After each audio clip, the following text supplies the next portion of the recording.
The FBI says violent crimes like murder, rape, assault, and robbery dropped more than 4% in 2013.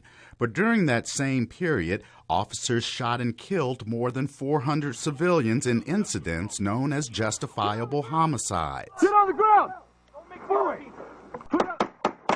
Bill Lewis, assistant director of the FBI's Los Angeles division, says increased drug and gang activity has led to more deadly encounters with police. There are more than 30,000 known gangs in the United States, including prison and motorcycle gangs, and more than 1 million gang members.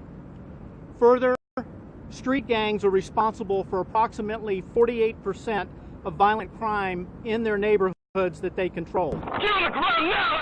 According to official FBI reporting, there were nearly 500 police killings of felony suspects each year during a 7-year period ending in 2013. Put it down! Put it down! That number comes from only 750 of 17,000 law enforcement agencies nationwide because reporting police killings to Washington is voluntary. Some analysts claim the report undercounts fatal police encounters with civilians, and the actual number could be as high as 1,000. National Urban League President Mark Morial says lowering that number may mean changing the way police do their job. So the changes we seek obviously are a shift away from what I would call a broken windows or stop and frisk approach to policing to more of a community policing model, which focuses on violent crime, but also which builds relationships between police and the communities that they serve. The shooting of unarmed black teenager Michael Brown by white Ferguson police officer Darren Wilson was not an isolated event. African Americans make up a large majority of people killed by police.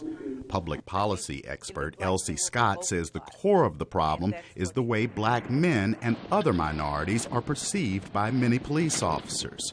Answer your license, please. Get out of the car! Get out of the car! There are many great police officers out there, but I think many of the police officers who work directly in high crime communities, often they see nothing but some of the negative elements, and so their perceptions of African American young men, their perceptions of Latino young men often may get tainted by the job that they are doing. Mady Henson, who has trained thousands of police officers, says law enforcement agencies need to examine ways of reducing deadly force. I think that what you've seen is some of those communities that have seen a decrease in those police killings in that process. There's a different level of engagement with that police community. There is a different level of engagement with the community. Henson says furthering police reform should increase trust between officers and civilians while reducing the frequency in which police use deadly force. Shooting. Raise your hands right now! Chris Simkins, VOA News, Washington. Alarm on fire! Get back!